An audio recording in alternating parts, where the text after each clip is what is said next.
It's so crazy last night. Just keeping up was a major job. And then the way the game ended, I mean, there was a point there late in the game where they said Florida had led about only 17 seconds of the game.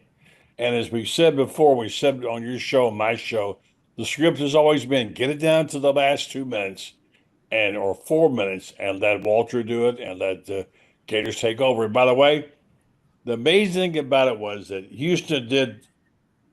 Florida did to Houston what Houston did to Auburn, how they went to a brawl and they matched them punch for punch, got down to the end. And of all things, it was not the Houston Cougars diving for the ball on the floor that won the game, as they bragged about all last week. They practiced it, they practiced it, practiced it.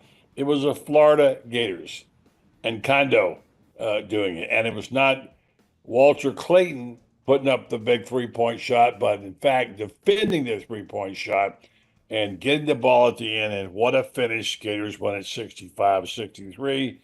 I don't know if I have enough words left to talk about it, but it was an amazing night. And today, Shane, I'm wearing my Gator hat because, first and foremost, today I'm a Florida Gator. I'm glad to be. And I'm not a bandwagon jumper. You're not.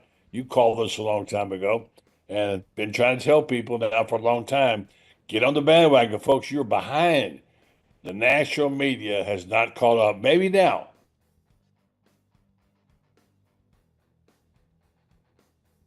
Shane Matthews show today, talking about the situation. And I wrote this in my takeaway for tonight's promo.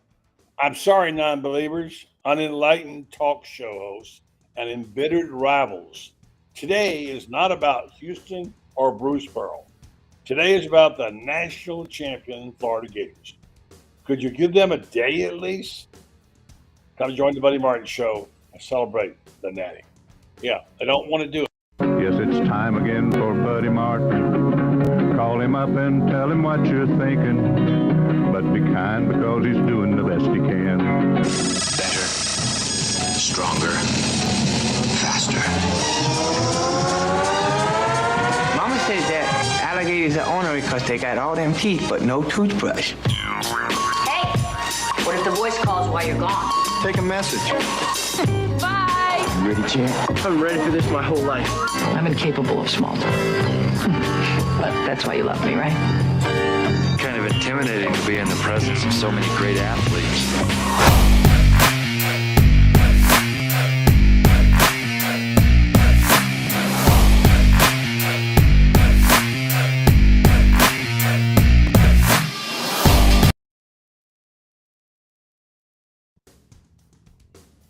All right. I think that's the theme song. You just stopped. And by the way, 21.1 million people watched the Gators win their third national championship last night.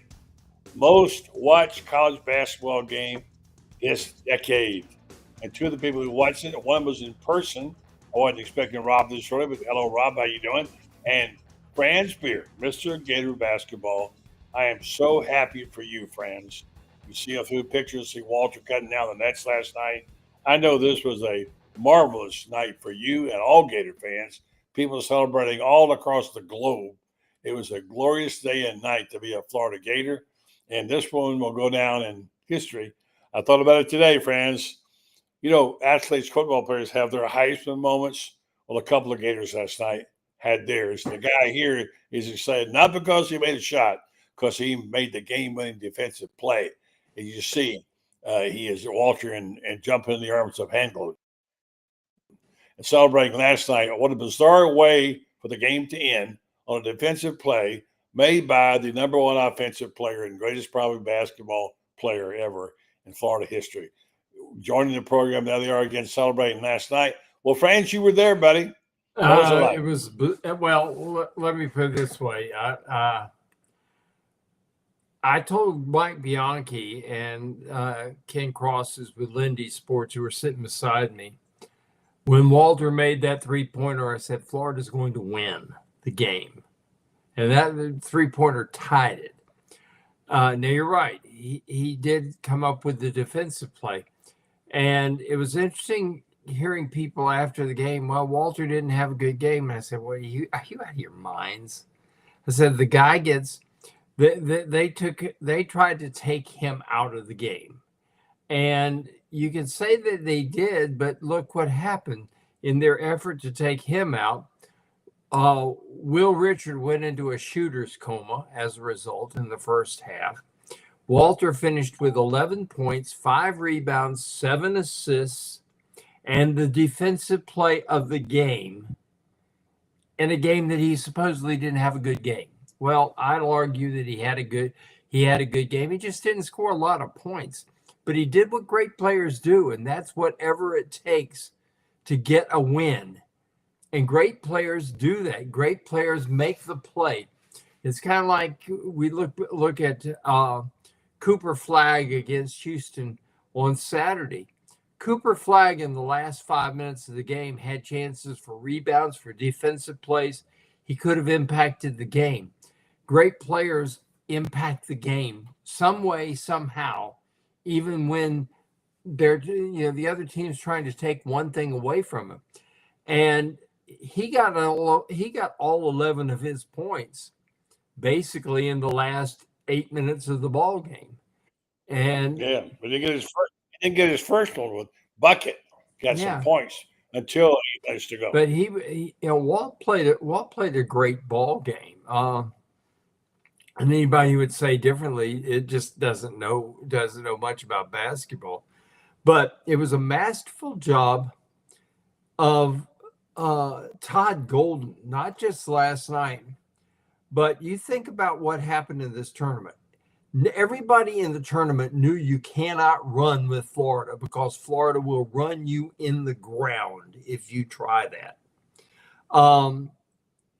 So whatever everybody tried to do was turn every ball game into a rock fight.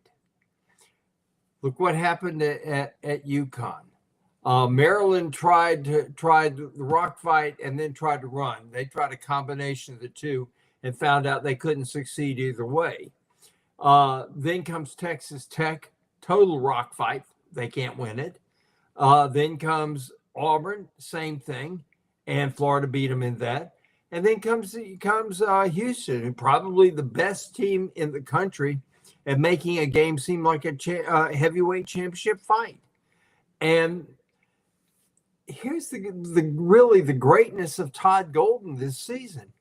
He took a team, he put the parts together that could play in and win in any style out there. The Gators, if you want to run with them, they can outrun you. And as we saw in the NCAA tournament, you want to try to brawl with them, as Carlton Reese called it a brawl, and it was. You want to have a brawl with them, they can beat you that way too. Todd, this is what really, really stood out to me. What I'm writing about tomorrow is Todd constructed a team that can play any style and win in any style. And that's really hard to do. You're right. And, the amazing, here's a couple of things about this. Florida led for a total of, how long in that game? 64 seconds. 64 seconds is all they led. And they won the national championship game.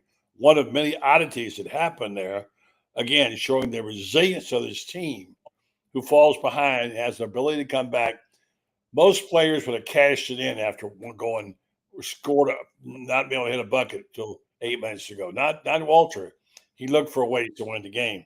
And here's a little factoid for you. University of Florida Gators athletic program has won at least one team national championship in 16 completed athletic seasons. 16, not the last 16. Here's a quote I love. I don't know if you saw it now, from Elijah Martin. One of those 3 senior guards we're going to miss, boy. Those 3 senior guards are something to behold. Quote, legacy? I think our legacy is the underdog legacy. None of us, quote, unquote, was supposed to be here at Florida. It's a gift to the Gator.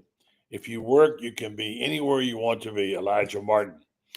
And it was Rob talked about a lot about Ham Golden wanting to be a part of this. He ripped off his red shirt.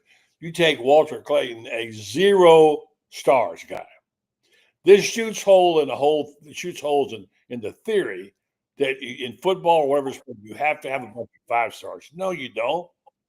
Todd Golden just proved that you don't. And nobody better than Walter Clayton, who wanted to be a Gator. Could have been a football player, could have played for Alabama, Notre Dame, chose to play basketball at Iona and for Patino, and knew he wanted to be a Gator and got the chance. And Todd Golden, much credit to him, knew he was the talented guy he wanted. And the selection process of the players he got, Rob and Franz, they on that squad, it's a textbook. Nobody will do a better job of picking players. And with that, I want to stop and just say this. Rob and I talked earlier today. These are the kind of games that will be etched in our memory forever. But also the words are important. The written word is important. I've got 2 of my favorite writers here who I'm going to read something they wrote. And these are the words you will carry with you when you're trying to describe what happened. It was the end of the collegiate road for Walter Clayton Jr., Will Richard, and Elijah Martin Monday night when the Florida Gators eked out a 65-63 win over the Houston Cougars to claim the NCAA championship. All 3 have used up their eligibility, so their next stops will be professional basketball.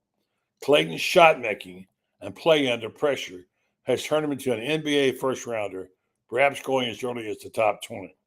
The comparisons to Steph Curry are legit. The difference being Steph never won an NCAA title. Walter did, and that will carry some weight this summer when the NBA drafts. Who wrote those words? Our own Franz Beard, Mr. Gator College Basketball, who I'm so happy for you, Franz. You invested emotionally, physically, mentally, financially, and every way in this team a long time ago. And it's special for all Gators, but it's especially special for you. And congratulations to you as well. I also have a word in here someplace I wanted to read from another one of my favorite writers, if I can find it. Here it is. This comes from Mark Wicker, who used to be an Orange County Register in California, a friend of mine, covered the ACC for years. He wrote this. He has no interest in it. He has no dog in this fight. Florida's Alex Condon corralled the ball that Houston's Emmanuel Sharp was forced to release because Walter Clayton Jr. had run at Sharp, who was attempting a jump shot. He jumped all right, but he came down before he could shoot. And he had to watch Condon, the man from Perth, sprawl to earth. The big Aussie hit the ground, careful not to travel, and awaited the whistle. When it sounded, Florida had won its 3rd NCAA title, 67-65 over Houston, and thus became the first school to win 3 of these and also 3 national football championships. The 2 enterprises are becoming hard to distinguish. Well, there you go. That's it. All right, Franz, I'll let you comment first on any of those words. And then the man who is not a writer but appreciate Rob Browne, you'll be next. What do you think? Well, it's hard to disagree with Mark Wicker. I've known Mark for a lot of years. I remember when he was the sports editor of the Daily Tar Heel at the University of North Carolina. And close friend of Al Thomas, who worked with me in Wilmington, and he's a terrific basketball writer, really is. Understands the game, knows the game. This Florida team, I think, defied a lot of descriptions. And I was on Rob's show, and it was also on your show, buddy, when Micah Hanlogton, who doesn't get enough credit for what he did for this team, when Micah Hanlogton pulled the red shirt off, I told Rob the next morning on his show, and then told you, buddy, on your show on the Thursday night, said Florida has just won the national championship. This guy's the missing link, and he was. Even though last night, I mean, he only played like 10 minutes. But look what he does. He is a wall defensively. He gets in the game, and he impacts what happens in the paint. Florida, in those last 7 or 8 minutes of the game, got 9 consecutive what they call kills, which is a stop. In the last minute of the ball game, Houston squeezed off 0 shots. Now, we can talk all we want to about how Walter scores points, how Will Richard can go in these shooting comas, and how Elijah Martin, if he gets up on the fast break, looks like he is shot out of a gun when he goes up and dunks. I mean, my goodness. Wow. But here's the thing that makes it all work is the fact that they've got guys that really do play great defense. This team doesn't get near enough credit for how good it was defensively all season long, and particularly in this tournament. You can't win rock fight games like against Auburn, and Auburn was a great team, not a good team, a great team. I believe that if Auburn had beaten Florida, I think Auburn would have beaten Houston handily. I think Auburn would have beaten the crap out of Duke if they had gotten Duke on a neutral or floor or their home floor. The only reason Duke beat Auburn early in the year was Duke got a home job, thanks to Roger Ayers. My gosh, the worst official who gets, I can't believe that this guy gets all the praise for being such a good official. He's terrible. And by the way, Jay Williams called out the officiating at the Final Four and said it was rotten, and it was. Look what happened last night. In one 56-second segment of the game, 5 personal fouls and a technical foul, all against Florida. How does that happen? Well, it happens when you get Ron Groover and Terry Oglesby in a game together. I think Rob Brown, I see his face turning sour at the mention of Terry Oglesby. I mean, how's this guy allowed to call even a junior high game or a pickup game at the YMCA? I'll never know. But just the same, the officiating was bad, but it was bad for everybody in the whole tournament. So let's move on to the things of celebration here tonight. But a rare moment. But here's what I'm getting at, buddy. When you get to these tournaments, you've got to overcome adversity. And some of the adversity is the officials. Some of the adversity is the other team's style. Some of the adversity is your own inability to do certain things. And some of it is a lot of being able to impose your will in your kind of game, in whatever game you're in. And Florida had that ability in the final minutes of 4 tightly contested ball games in the NCAA tournament to impose its will at the end. And that's worth celebrating. All those things are worth celebrating because it's like putting a puzzle together. Micah Handlockton, look what he did. Look what Conda did. Look what Walter did. Look at how they overcame the officiating. Look at how they overcame the styles of play. It turns into this one beautiful piece. And I've been sitting on the plane today, flying in I flew from Austin into Orlando, and I'm on that plane and I'm thinking about it. My gosh, this team was built for whatever obstacle was in front of them. Amazing. And it's amazing. I may not ever get to see another Florida national championship team in basketball. I don't know. I hope so, but I don't know. But I certainly will relish and revel in this one because of all those things that came together and made this one beautiful season. Yeah. Okay. Let's give Rob a chance. Rob likes the written word a lot. He quotes a lot of Franz. If I hear that quote one more time, 25 fouls ago, big man, come on, Rob. I've heard that 100 times. Well, Franz said it. But this is the point. So, Rob, if you got your microphone fixed, yeah, go ahead and give us your thoughts about what you saw. You were on last night. We had a massive crowd on here last night. Franz is busy writing, and I'm gonna read off some accolades here of what they accomplished. You are an Auburn guy, but you have been on this Florida bandwagon for a while, and you picked them, and you may have bet a bob or two on them. So, what did you see last night? What do you see now?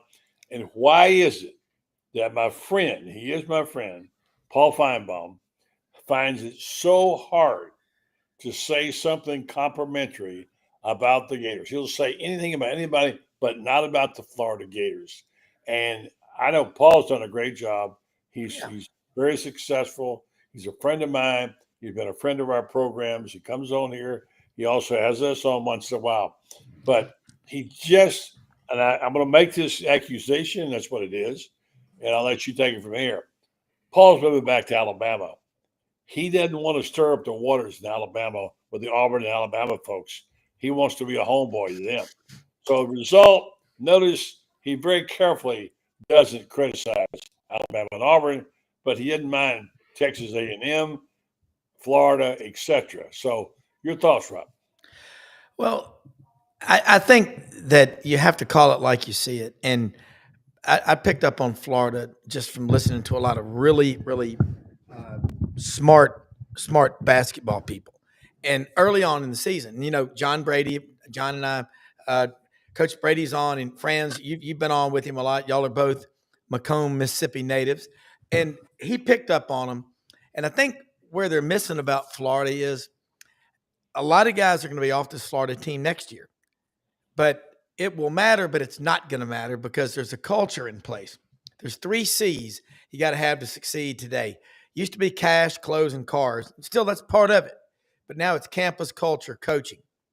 And you look, I think John Brady said this morning on the show, there's 3 or 4 other guys besides Walter Clayton that are going to get hard looks by the NBA. So guys are leaving, new guys are going to come in. I've seen some of the comments by the fans. I think guys are going to want to play here. Of course they are. And buddy, you're going to get into those stats that we talked about on the afternoon drive home from Memphis today. I'm not stealing your thunder, but that's powerful stuff. Because you can't, if you're closing a case before the SCOTUS, that's your close. But I just believe that it's easy to be lazy on the national level and not pay attention to the stories because it takes effort to go and dig. I called you because I heard a show in Memphis with a guy from Jacksonville. I'm not going to name him, but they were talking about Florida. And the guy in Memphis, he's a good guy. He's a good talk show host. He said, do you think Spurrier even knows they have a basketball team at Florida? And I just my head wanted to explode because I was like, according to what Buddy and Franz and Brendan and Lauren and everybody say, he keeps up with everything for the Gators. He supports everything. And they don't understand that after Kentucky, Florida has the best basketball tradition in terms of national tradition of any program in the SEC. So it doesn't matter where you go to school, you just call it like you see it. But I think the real key with Florida is they're the best team in the country. They've been the best team in the country for a while. And why? It's because if the groupthink mentality has a narrative, and if something doesn't, by God, fit into that, it's not going to be acknowledged. It's why some guys make first team All-American on a national voting service, yet they don't even make all conference because the beat writers know what the hell happened. And I'm not pointing the finger at anybody, but it's obvious that it's easy to fly from, New York to San Francisco and sleep the whole way across, but that's where the stories are.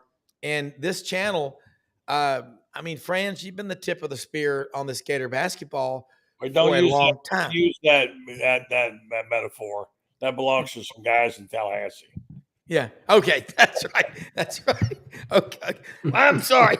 But Franz is able to cut through and take all this minutia and put it in the vernacular really well. Officials, hell, they are part of the problem, but The solution is you just outplay them. But I think Florida, it wasn't luck. You talked about it with me this afternoon. They were prepared for the moment at the end of the game, and they executed to perfection. Houston didn't choke the game away. Florida took it. That's what happened, as I see it. Yeah, and we'll get into that part. I just want to say, and we'll get back around to the comment about what's happened to the national media. They're covering everything and covering nothing, as we said. Quote of the night. Quote of the night. Here in a minute. But here, just listen. We don't need the validation of my friend Paul Feinbaum or anybody else for your Auburn football program or your Florida basketball program or your Vanderbilt baseball program, whatever. By the way, Florida was leading FSU 5-2 in the sixth inning. I don't know what. Somebody update us. Florida needs to win that game. They're struggling, and they're having a tough year. That's one they need to get. Listen to these, friends. Then you comment on, friends. We'll talk about that, covering everything and covering nothing. Here's what they've done. They won in the toughest conference in history. Okay? They defeated 4 AP top 11 teams in the tournament, 2 number 1 seeds. They trailed by 9 points or more in the second half in the last 3 games. They beat 2 AP and 2 AP number 1 ranked teams. They were 5-0 versus the AP top 5. They were 12-0 at the end of the season, 10 of which were ranked. And I think they won 25 out of 26.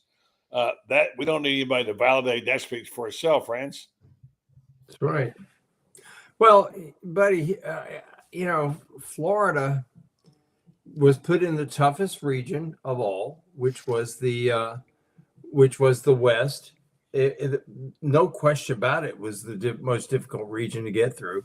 Duke would, Jay Billis even called out the NCAA for putting Duke in such an easy situation, and that comes from Jay Billis, not me. And he said, they put him in an easy region. They go through an ACC that is just really weak this year. And everybody says because they beat a bunch of weak teams by these massive amounts of points that they're the greatest team of all time. Well, the greatest team of all time would have won this game. Put Duke against any of the 10 national championship teams that UCLA had, and I know we're talking about decades ago. I'd take every one of those UCLA teams, and I saw them all. I put them against North Carolina State in 1974 with Tommy Burleson. Tommy Burleson would have destroyed Cooper Flagg. Give me a break. They would have had nobody that could have stopped David Thompson. And just go through the decades. But this is what happens. The media picked up on Duke, and Duke was anointed from the very beginning. Rob, you said it eloquently on your show. What the hell is Duke doing here in this conversation? Yeah. They weren't that good. They really weren't. And Houston was that good. I got to tell you what. Yeah. Houston was that good. Texas Tech was that good. Auburn was that good. We had some teams that really were really outstanding. And Florida marched through that tough bracket. Exactly. And was the last man standing.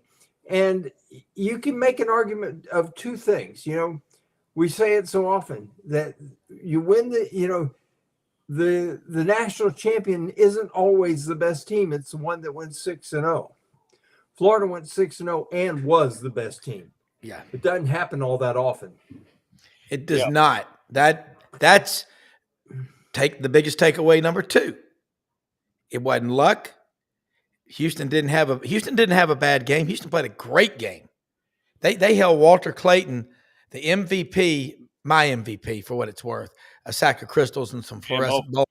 But he's the MVP of the tournament. That's all that what do you want? National Player of the Year? You want MVP of the 6-game tournament and go 6-0. I'll take that last one. But that Houston team, you beat a great team. You didn't beat some broken down. But the Duke story, guys, how many ranked teams did Duke beat going into the tournament all season long? Was it 3? The last ranked team that they had beaten, I don't think it was 3. I'm talking about now, there were teams that were ranked after Duke beat them, but the last ranked team that they beat, that was ranked when they beat them, was Auburn on December 4th. And that game, that was a home job. That was a Cameron Indoor Stadium home job. I watched it. Yeah.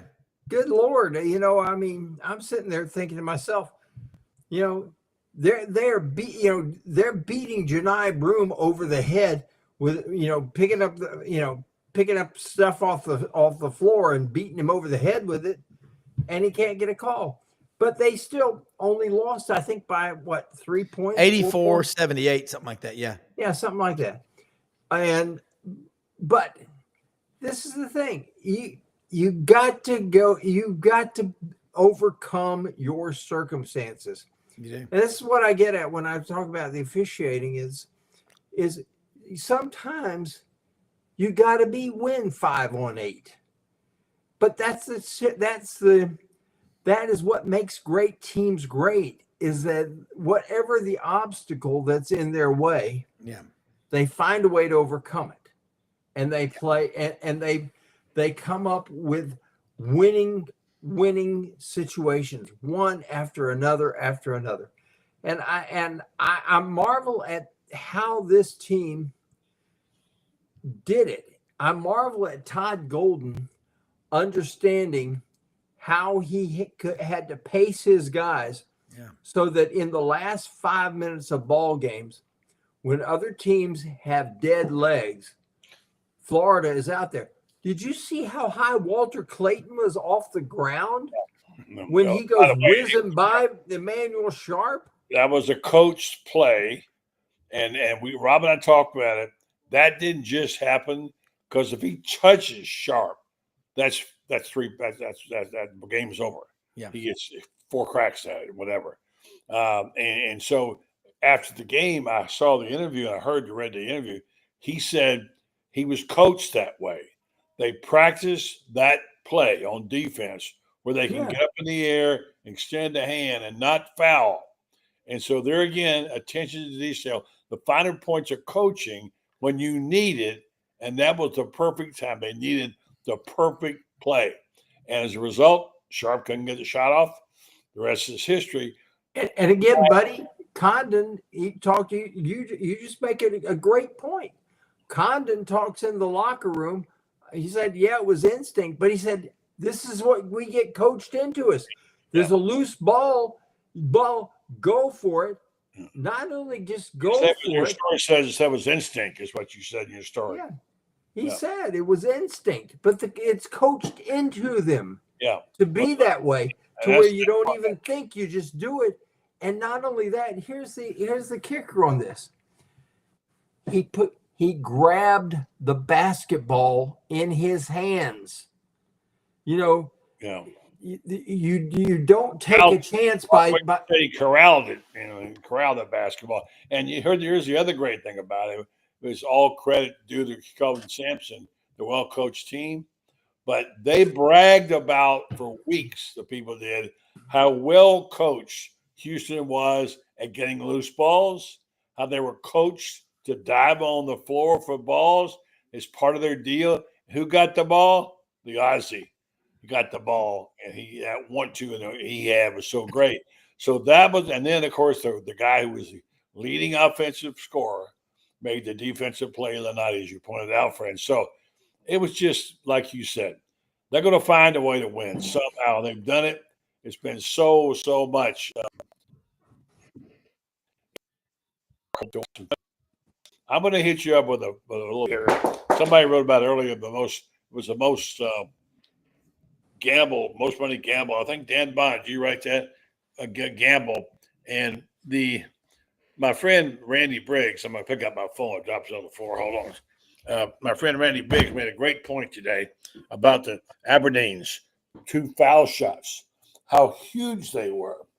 Maybe not to you or me, But if you gamble on that game and you laid 1.5 points, as many people did, Randy suggests that thing might have been billions of dollars.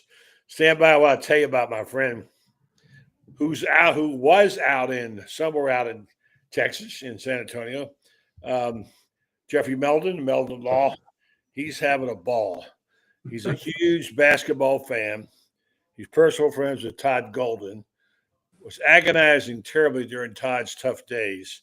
We talked about it off the record. And now he is absolutely thrilled beyond belief that Todd Golden and his Gators won this game, and he was there to watch them. So he and Patricia, I'm sure, had a fantastic time. We'll always remember the Alamo for that reason. But he does have a law business. He is a sponsor here, which we appreciate. His whole family, all of his lawyers. I currently have a suit they're working on with me. And I want to say thank you to Jeffrey. I hope you relish this, my man. I know you're happy. I know you had a great time with Patricia. And by the way, folks, if you need a lawyer, he'll get you one. Call Meldon Law. They have 4 locations to serve you. Meldon Law, they won't back down. Randy Briggs had a great comment last night about how he was sick and tired of people talking about how tough Houston was. And I read it on there and said, hey, Florida's pretty damn tough too, not just Houston. So anyway, tonight, Randy, who's a very astute fan, big basketball fan, attorney in Ocala, a good buddy of mine, he says this. Think about this. This is the little micro facts of things that happen. Just a thought. Aberdeen may be considered the billion-dollar man. He chased down a bad pass like a cat. Fortunately, drew a foul, and his free throw made the margin of 2 points.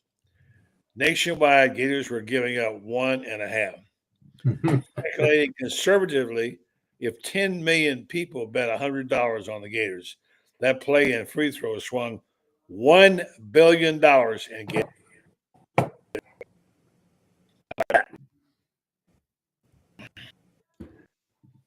Was one of them you, Rob? I lost you there for just a second.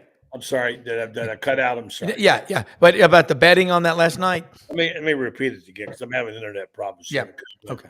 Let me repeat it. Sorry, folks, about that. I said Randy Briggs, who's a good friend, wrote this about last night about the Aberdeen point, which made the difference. It was, what was it, a 1.5 point game, right? Yeah. So Randy wrote, can you hear me okay? Tell me if you'll break up. Yeah. Good. Okay. He said Aberdeen may be considered the billion-dollar man. He chased down a bad pass like a cat. Fortunately, drew a foul, and his free throw made the margin 2 points. Nationwide, the Gators were giving 1.5. Speculating conservatively, if 10 million people bet at least $100 on the game, that play and free throw swung $1 billion in Gator wagers. Easily. No question. I mean, we had 3 bookies in the fraternity house in college. And I mean, so in Alabama, you bet on everything. And there'd be guys going, can I get a score in the Lehigh and Shippensburg State game? That guy's betting. I mean, because nobody cares about that. But if you bet, you do. But that's a great. Go back to the days when the telephone would ring. First department and said, who won that game? You say so and so. Here, tell my friend. Remember, France? Tell my friend. Gosh, we had guys calling up. 5 o'clock in the morning at the Miami News. Who's running? Who's got the pole position? At Calder, 7th race. And I'm sitting there thinking, are you out of your minds? But, you're right, Rob. People will bet on anything. Yeah. And, you think about that, $1 billion. I guarantee you it's more than that. It might be, he may be the new $6 million man, Yeah. Remember that? Yeah, I mean, I can remember, if you think about it, my kids now and their friends are betting with these online apps during games, who's going to win the coin toss, how far they're going to return the kickoff to start the second half. They'll bet on anything, everything. So much now the NCAA is running a PSA, don't take it out on the student athletes. Have y'all seen that? Yeah, it's a proposition bet you're talking about. That's very popular. Yeah. Yeah. So, well, Florida was a good team to bet on this year. So Franz, getting back to your column where you broke down who's coming back and who's not, rather than me read all that you have said about it, tell us what's going to happen with who's coming in, who's not. I hear Florida might be in the hunt for the guard from Princeton. We know we got coming back, and who you looking for, and how much better can this team be in certain places. We know the senior guards is a huge hole because those guys. Give us the new look for the Gator basketball team. Well, it's going to be Denzel Aberdeen's team next year, and I think he's going to have a marvelous season. I think he's almost 6'6". He's not just 6'5". He's almost 6'6". He's quicker than he's a long strider, so he doesn't look as quick as he is. But you watch him, and there's a lot of blow by when he's got the ball in his hands. He can get in the lane. He can shoot the three. Urban Klazar, I think, will have a really good year next year. This kid they're bringing in from Fort Lauderdale, Westminster, Alex Lloyd, wows everybody with his shooting. Cornelius Ingram's kid, CJ, is a slasher. This kid, Isaiah Browne, that they have on the bench is what's the deal with him? I see you made a reference to him. I haven't seen him at all. Oh, my gosh, buddy. He's got maybe a 47, 48-inch vertical. He's a skywalker. I mean, he can shoot too. If he can shoot consistently, he'll start. I think Condon and Honk come back. I know Tommy's got a lot of people after him, but as I talked to about 2 or 3 NBA people this weekend, they say we'll draft him on potential, but he really needs to come back and have a full year as a starter. He can make $1 million on the NIL, I'll bet you. And not just, but see, he needs not just to start, but he needs to be like a stretch for like an almost a wing, more wing than high post, but be that stretch 4 kind of guy. And Todd may have the option of going Condon, Chinyalu, and Hawk up front, and then come in with 2 guards. That would be something to see. Florida's going. The drop-off isn't going to be much. I know Myron Metcalf of ESPN put him down to like 19 or 20 in his thing here. But Gary Parrish there at CBS says, yeah, wait a second, number 9. And I think number 9 is a good place for the Gators to start next year. If you ask me, next year in the SEC, Kentucky's loading up right now. I mean, they got the Quaintance kid from Arizona State just committed to them. They're going to be loaded. Arkansas is going to be loaded.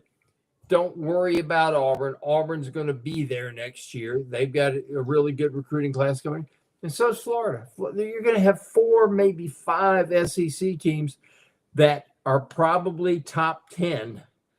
Again, if any, the stupidest thing anyone can do right now is to say that the SEC from going up here is going to drop down here. It's going to be more of the same next year. This is now the premier basketball league in the country, and it's going to stay that way. I would agree with that. Rob, go ahead. No, I agree with that because you've now once your mind expands from here way up here, it will never revert back here comfortably. Meaning, you've tasted this. I mean, once a tiger, kills a man in the village, he's coming back.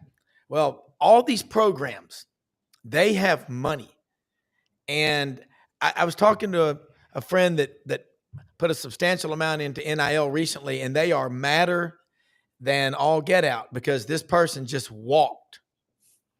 And I said, well, you got to have contracts. So that's where we're going to go. But I do think the SEC, we're seeing writing by you and Scarborough and just Buddy about college basketball with that sense of urgency that we hang on every word about college basketball that we always have with college football. I mean, we're going to get back to using the F word soon, football. But I told John Brady today, I said, you're not going away till next fall. I said, I'll give you a couple of weeks. He said, I'm ready.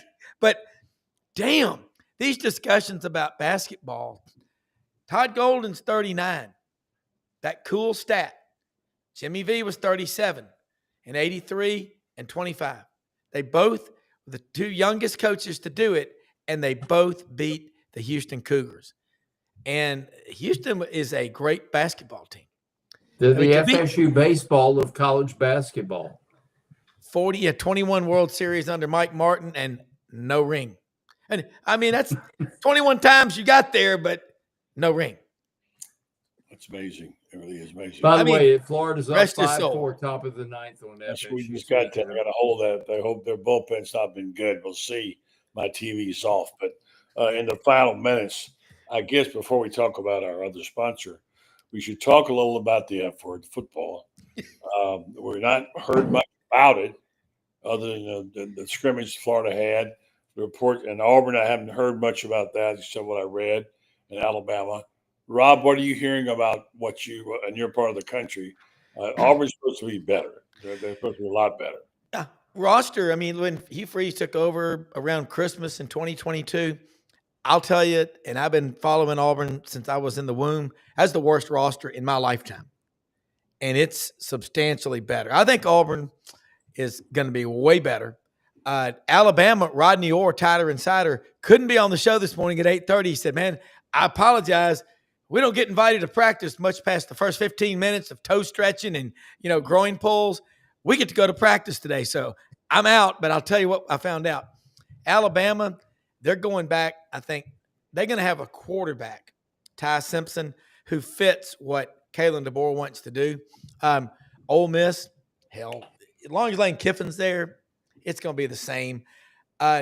I think those are three programs, and LSU, we already know. I've got Florida picked to win 10 games next year. And we know about Lagway's situation. Y'all know about Lagway. But I think around the SEC, Mississippi State, God, they got a ton of work to do. Arkansas, Sam Pittman is a very nice guy. He's a really nice guy. But instead of that, every Arkansas fan I talk to says, I want to hear about he's a tyrant and he's winning 10, 11, 12 games a year. That ain't happening. So I think this coming year, two programs, two brands that are powerful, iconic, historical college football brands, Florida and Auburn, both are going to be in the conversation in November for the playoff. I do. I've been hypercritical of Auburn. I catch a lot of hell about it. But again, when your product is dismal, you got to tell it and call it what it is. I think the difference is the line of scrimmage. The SEC is going to go back to a line of scrimmage league this year. That's why the league has loaned the national championship to the Big Ten the last couple of years. Yeah. I think we're on the verge of a great 25 college football season because people down here have had enough of the Big Ten hoisting the trophy. Those days are over. They're numbered. We're coming for you. I agree with it. Saturday is the Orange and Blue game. Franz, I hope you'll be there. I will not be able to make it, I don't think. And they're having a big celebration there for the basketball team. I love the slogan that they came up with. Walter, stay hot, Gator boys. That transcends over from basketball to football. Yeah. I would suggest somebody embrace that for football because I've seen this contagion between programs before. When one unit starts winning and the other team starts winning, and we saw it at its height, Franz, when Urban Meyer and Billy Donovan were in Florida winning national championships. I'm going to throw it to you and let you address the issue of whether or not the seeds of championships can be planted there with the football team coming off a very strong 4-game win streak, and now all the mysteries surrounding the injury to DJ Lagway. which we'll talk about. I'm going to throw it to you. Basketball champion, Orange and Blue game Saturday. What's the likelihood of that transition resulting in the same kind of winning attitude? Well, you don't want these guys eat in the same place. You know, they go over to the Hev, and they all eat in the same place. And trust me when I tell you, you don't want to sit down next to a guy that can say, "Yeah, we won our last 17 of our last 18 games, and y'all had a 4-game winning streak. Oh, how nice!" Yeah, I mean, guys don't want to hear that. What they want to do is they want to be able to say, "Yeah, we're going to do the same thing too." You know, hey, we got 4. We win the next 10. We're at 14. That's not too bad either. And I think that it spurs that competition. Guys, at this level, the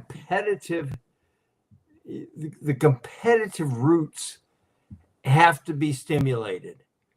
And sometimes it takes that. A national championship, for example, softball and baseball, when it's always great when they are great together on the same campus, because it gets people, you know, right. The venues are right across the street from each other. People want to be part of both of them, and they want championships. And I think that this is Rob, you hit on it. You know, the championship has been loaned to the Big Ten the last 2 years. And I think that getting a basketball championship, I think that's going to spur the entire SEC this year. All of a sudden, you know, you notice there was not a single Big Ten team to be found in the Final Four. Yeah. Not a one. There wasn't, you know, an ACC team did not win the national championship. A Big East team did not win it. The SEC had 2 of the last 4 teams standing.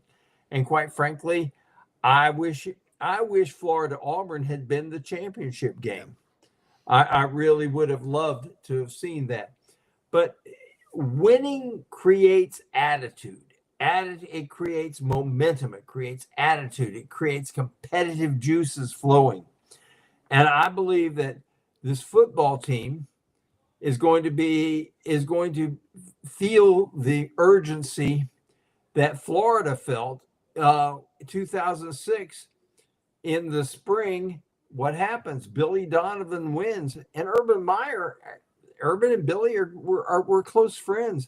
Urban Meyer was not about to just roll over and die when his friend that he meets at the cul-de-sac and they talk. Buddy had great stuff in his book about how the meetings at the cul-de-sac were cerebral and they were as friendly as they were cerebral. And they fed off these guys fed off each other. And I guarantee you, Urban picked up stuff from Billy. Billy picked up stuff from Urban. And you look, 2006, 2007 basketball, 2006, 2008 football. Pretty darn good stuff. Can be contagious. All right, final thought about the football, and we'll put it to rest here in the final couple of minutes. Then I'll tell you about our sponsor. And that is the arm injury. When we last talked about it, I did some research on it. I found out 2 things. That the injury to DJ Lagway's arm was real.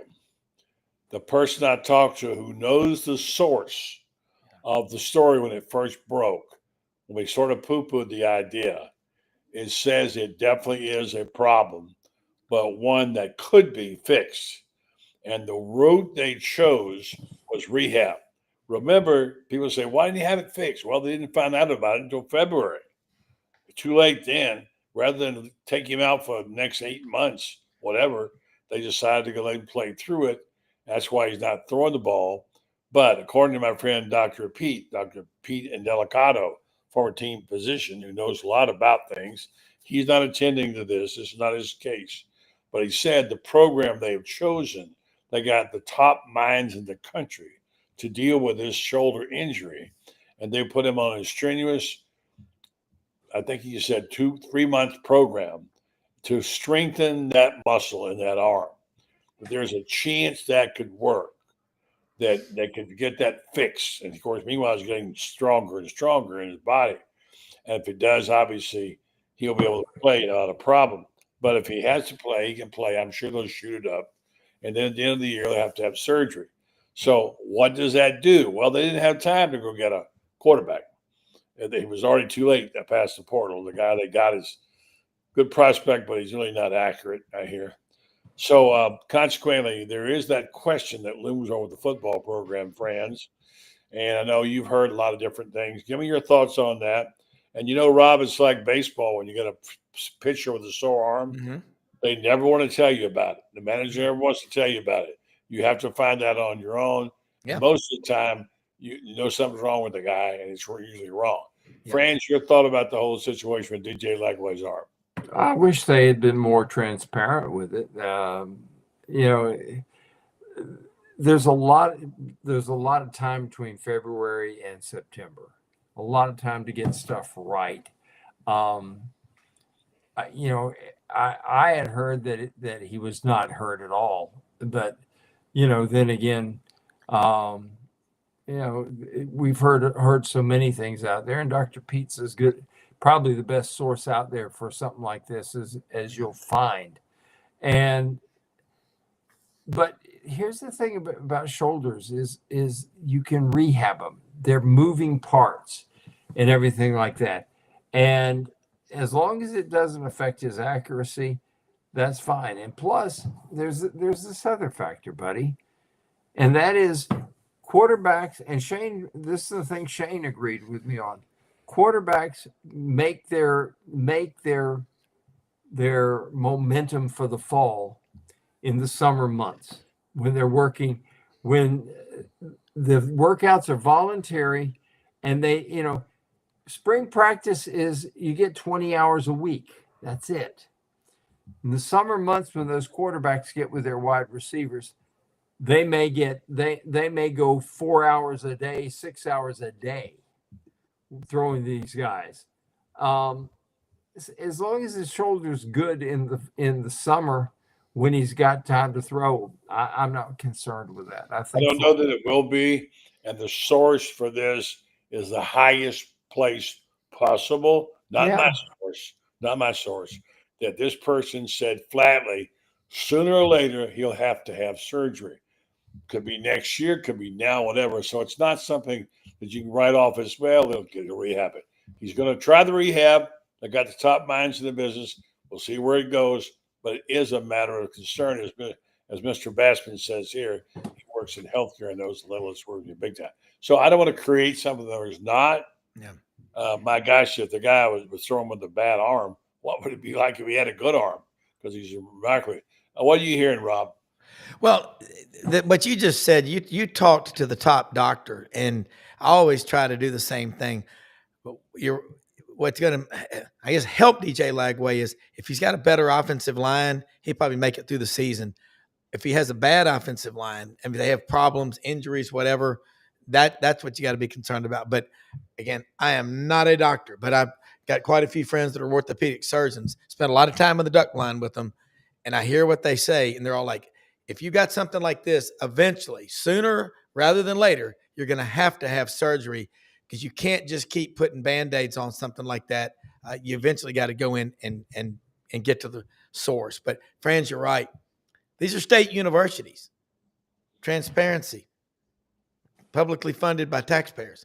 Why not make it more transparent? It's not the end of the world. It isn't. And I think people would appreciate it more. Yeah. To know these things. It boggles my mind that we're in this era when everybody feels it's got to be top secret. I mean, goodness. Oh, God. It's not the Oak Ridge Project. This is exactly. It isn't Oak Ridge. It isn't White Sands, New Mexico, when we blew up an atom bomb. Or Area 51.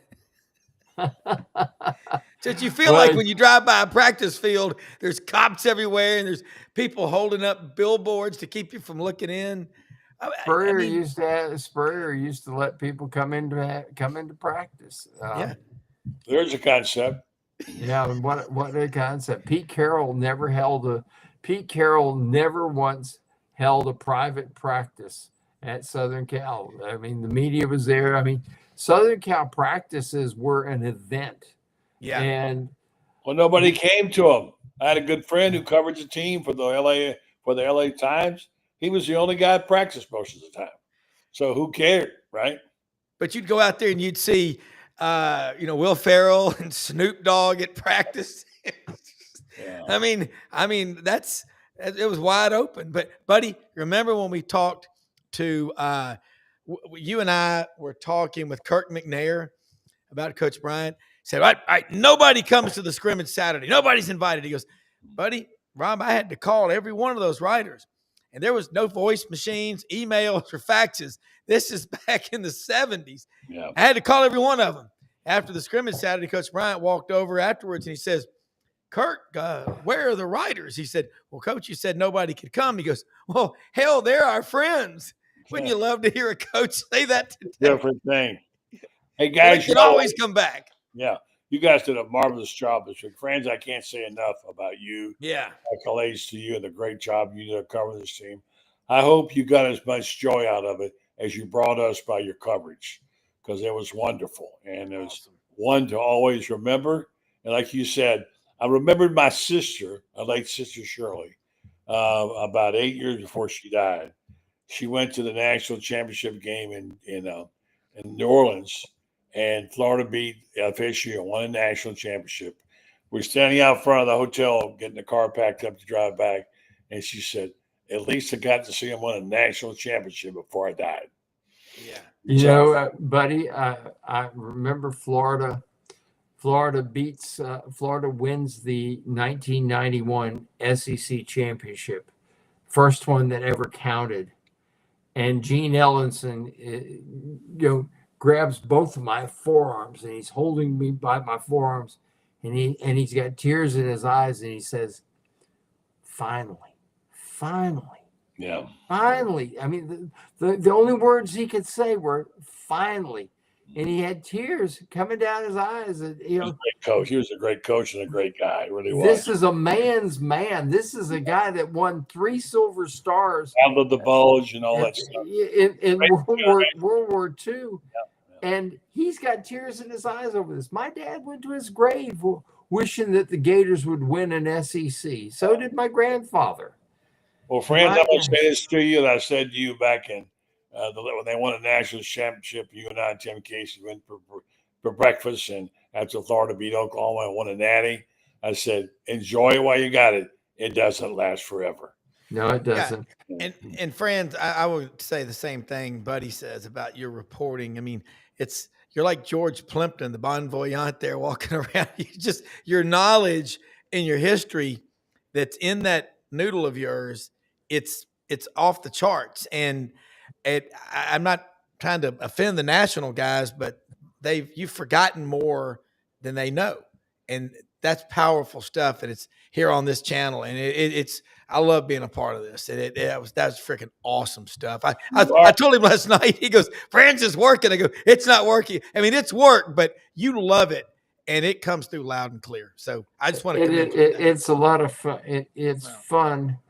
And, I was on Tom Schmitz's show this morning, and I told him, I said, look, I'm 73 years old, and the last time we won a basketball championship was 18 years ago. I said, if it takes another 18 years, I probably won't be here to enjoy it. So I savor this one, and I savor it in part because I remember 3 years ago when Todd Golden comes here, and the first thing he does is he and I are talking one-on-one. He says, we can win championships here. We can do what they did before. And in 3 years, he's done it. Yeah. Billy got to the national championship game in his 4th year here. So these young guys with great clues to what it takes to build a team together, those are the guys that you sit there and say, hold on to them. because they've got roster construction has everything to do with winning championships. Billy had 5 guys that were like functioned as one. Todd's got 10 guys that can do that. And it takes a special talent to be able to pull that off. So what I would tell Florida fans and those who are listening, enjoy the moment because they don't come often. They're hard to get to. If winning NCAA championships was easy, Kentucky would have 80 of them. Yeah. Trust me, because nobody recruits better. Nobody's got a bigger fan base, etc. than Kentucky. Nobody pours more money into basketball. And yet, look at them. They've got 8 of them, and they've been running the NCAA championship since 1939, and they've only won it 8 times. Yeah. Yeah. Great day for Gator fans coming to an end here now. Remember this day forever. And some great things have happened. We'll have a Lauren Meadows back on this program, where I know you, Rob, and Lauren and others camp out usually. He's traveling tonight. So safe travels, Lauren. I love working with you guys. We got some great people. We have a lot of joy in what we do. Thank you guys for your contributions. And thank you for a good show, Franz and Rob. Appreciate it. Hey, Always. by the way, the Gators beat FSU 5-4. Yeah, saw that. Yes, that's great. All right. I love it. Maybe he can get it going the right direction. All right. Let's hope. All right. Yeah. Thank y'all. Thank you very much. All right. The great Franz Beard and Rob Browne. Don't forget, I forgot to ask Rob who's on tomorrow, but tomorrow morning he and Brendan Martin will have a show. Check it out. I'm sure it'll be good. It always is. I know many of you follow that. You have Shane at 8 o'clock and Rob in the SEC Sidelines at 9. So, all right, let me tell you about Titan. I appreciate their support as well as Meldon Law. Titan MRI is now Titan MRI and Imaging. Titan MRI Imaging acquired High Field MRI. Joe Colorio started High Field in 1997. Now he's back. Titan MRI and Imaging now has 3 locations to serve you, 2 in Gainesville, with its Park Avenue location, and now at the Millennium Center, and 1 in Lake City, Service County, plus Valdosta, Georgia. Titan MRI and Imaging offers the great same service, customer service like you've never seen. They now have able to take your insurance and also plug you into their convenient self-pay options. They have many options, including you coming at a different time if you want to come at night instead of day because you work, or if you can also be assured of getting one of the bigger cages of those things you get in when you have a Titan MRI, when you have an MRI. We all know what that's like for your CAT scan, x-rays, ultrasounds. Easy scheduling with lots of options, including evenings and weekends. Large MRI machines, Titan MRI and Imaging. Check them out. I want to thank our guests tonight, Franz and Rob. And thanks for producer Brendan Martin's help on the show. Thank you for listening and watching. We'll be back tomorrow night. We'll have Allie Peak Wilbur. She was out in Texas. My gosh, who was it? It's incredible how many people went. There was a whole sea of Gators there on Riverwalk. I saw it was blue. It was amazing. Have a great night. It's been a great day. Talk to you tomorrow night, Buddy Martin Show.